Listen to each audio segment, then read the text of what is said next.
Fortissimo. Il est là, Yacouba. Eh oui. T'aimes bien quand je dis son nom complet? Oui, s'il te plaît. Ah, tu dis mieux que moi. Non, toi d'abord. Non, after you. Non, after you. Non, after you. Non, je crois que tu as une histoire avec le... Yacouba, mon frère. Un grand plaisir de savoir. De quoi on parle aujourd'hui, Yacouba? Alors, aujourd'hui, on parle de basketball. Anna, on va s'intéresser à l'intérêt que la Comment NBA... tu savais que je joue au basket aussi? Parce que tu es grande taille. Merci. Voilà. Yacouba, je t'adore. On est aux États-Unis, donc quand on est grand d'état, on essaie d'avoir le basket et quand ça ne marche pas, on se reconnaît au ici. That was cold. On parlera après l'émission. Mais vas-y. Et donc, de plus en plus, la NBA accorde un intérêt au basketball sur le continent africain. Et on sait que l'Afrique est beaucoup plus football en matière de sport, mais de mieux en mieux, l'Afrique se porte bien lorsqu'il s'agit de parler de basketball avec cette cohorte de stars africaines qui évolue ici dans la NBA. Et donc, on va en parler parce que c'est assez intéressant. De plus en plus, il y a assez d'événements qui se passent sur le continent et qui concernent véritablement le développement du basketball en Afrique. Et donc, voilà pourquoi voilà, il est intéressant qu'on en parle aujourd'hui. Et alors, Yacouba, comment se manifeste cet intérêt de la NBA pour le continent africain? D'abord, sur le plan institutionnel, au niveau de la NBA, ici, il y a une vice-présidence qui est accordée à l'Afrique, je vais le dire comme ça, parce qu'il y a un poste de vice-président qui est créé pour justement résoudre les questions de basketball sur le continent africain. Et le poste est occupé par un Sénégalais en la personne de Amadou Gallo Fall. Il fait ça. Ah oui, c'est toujours bien d'avoir... Et d'accord, ça c'est sur le plan institutionnel, Karma. Et donc, déjà, en fait, quand c'est comme ça, on se dit que l'intérêt, il se manifeste d'abord politiquement. Et donc, sur le plan institutionnel, la chose est déjà calée. Ensuite, sur les terrains de basketball, on sait que les Africains s'imposent de plus en plus en NBA. On a une cinquantaine de professionnels africains qui évoluent en NBA. Vous connaissez bien sûr quand je parle de Serge Jonas Ibaka, Ngobila, Congo-Brazzaville, tout à fait. Et donc, il y a des garçons aussi comme de la RDC, notamment Emmanuel Moudiaye. On parle également Adebayor, mais je crois que c'est pas ça. Emmanuel Moudiaye. Adebayor, c'est football.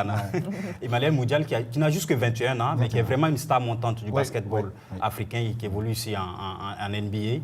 Et donc, en dehors du fait qu'on a quand même un contingent assez élevé de basketteurs africains ici, il y a aussi le fait que la NBA crée désormais, ils sont à la deuxième édition, un camp basket, comme ça, je vais l'appeler comme ça, qu'ils appellent NBA Africa Game, qu'ils organisent en Afrique du Sud. Et la première édition a eu lieu en 2015 avec une présence de stars africaines et mondiales d'ailleurs du basketball du côté de l'Afrique du Sud. On se rappelle encore qu'en 2015, il y avait eu ces deux monstres frères jumeaux du basket espagnol, les frères Gasol, Pau et Marc Gasol. En 2017 également, l'édition 2 s'est tenue et a tenu toutes ses promesses. Et en marge de cette édition-là, il y a eu ce qu'on appelait bien sûr le BWB, et donc Basketball Without Border, le basketball sans frontières, et qui a regroupé environ 80 jeunes du côté de l'Afrique du Sud. Et il a été question pour ces jeunes-là de se frotter au stade du basketball qu'ils voient généralement à la télévision. Et donc, quand on a un gars comme Gordidien qui te dit, bon, je suis passé par là, écoute, mon garçon, tu n'as que 14 ou 16 ans, mais voilà le chemin que j'ai suivi, je me suis retrouvé en NBA. Donc, ça motive davantage les garçons à pratiquer la discipline sur le continent. Alors, quand je vous entends parler, on sent que vous parlez la même langue. J'ai l'impression que vous parlez mandarin, là. J'essaie de suivre péniblement. Tu joues pas au basket? T'inquiète. Tu sais très bien papa va t'apprendre. Merci, papa. Donc, quand même, bon, je suis vraiment béotienne en sport, mais j'entends que ce sont des pratiques plutôt éphémères, plutôt ponctuelles. Qu'est-ce qui est fait durablement en termes de formation? Parce que c'est comme ça aussi que des grandes stars naissent. C'est quand il y a une formation continue et c'est ce qui permet que les grands éclosent, non?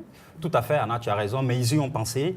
Et ils ont, par exemple, la NBA a installé une structure de basket, de formation, un centre de formation de basketball qui est basé au Sénégal présentement, à Thiès, à 80 km de Dakar, et qui utilise bien sûr des installations qui préexistaient déjà du centre de formation de Djamba. C'est un centre de formation de football, mais on y a allié le basketball parce qu'il y a un grand, bien sûr, Sénégalais qui évolue dans la NBA ici, à la personne de Gordi Diène, qui est passé par ce centre-là. Et donc, d'aucuns disent que c'est parce que le poste de vice-présidence de la NBA est occupé par un Sénégalais que, bon, voilà, il a mené le centre chez lui. Maintenant, je pense que c'est objectif.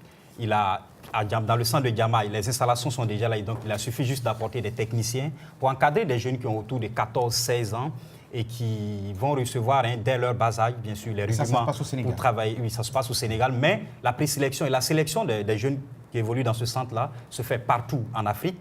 Et donc, ils ont pigé dans plusieurs pays africains, les pays bien sûr où le basketball est assez développé, parce qu'il y a des pays africains aussi qui ne s'intéressent pas trop à la chose. Alors et donc ce centre-là permettra de s'intéresser à la chose. Pourquoi est-ce que le basketball n'est pas aussi populaire que le football, par exemple? Bon, c'est une évidence. C'est d'abord une question d'accessibilité à la discipline.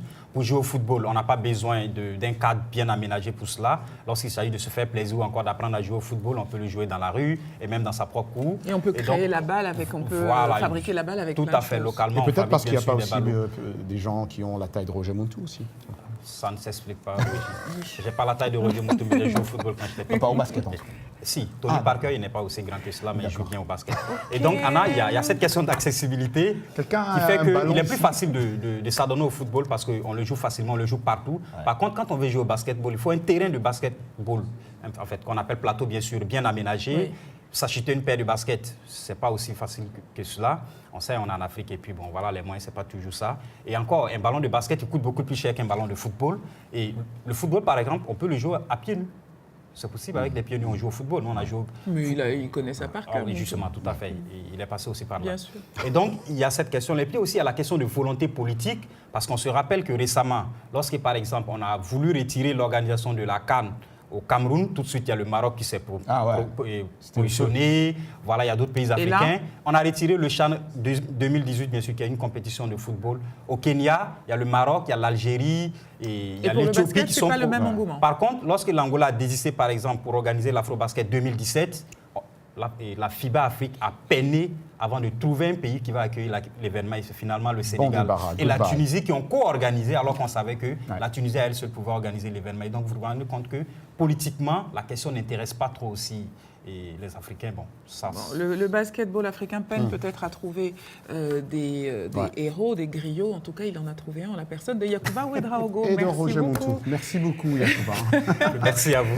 Il va nous falloir un long mois avant de revoir Yacouba sur ce plateau, mais grâce à la magie du numérique, vous pouvez le retrouver sur www.voaafrique.com. Merci Yacouba. Merci. Il faut déjà nous quitter. Yacouba, on quitte, on reste. Qu'est-ce qu'on fait? Non, on s'en va. On dit tous ensemble la même chose. Alors, avec Yacouba? Oui, allez, avec Yacouba, on dit rendez-vous la semaine prochaine. Rendez-vous la semaine prochaine. Okay. 1, 2, 3. Oui. Rendez-vous la semaine prochaine. Au revoir, les talons vous disent au revoir. Merci les talons.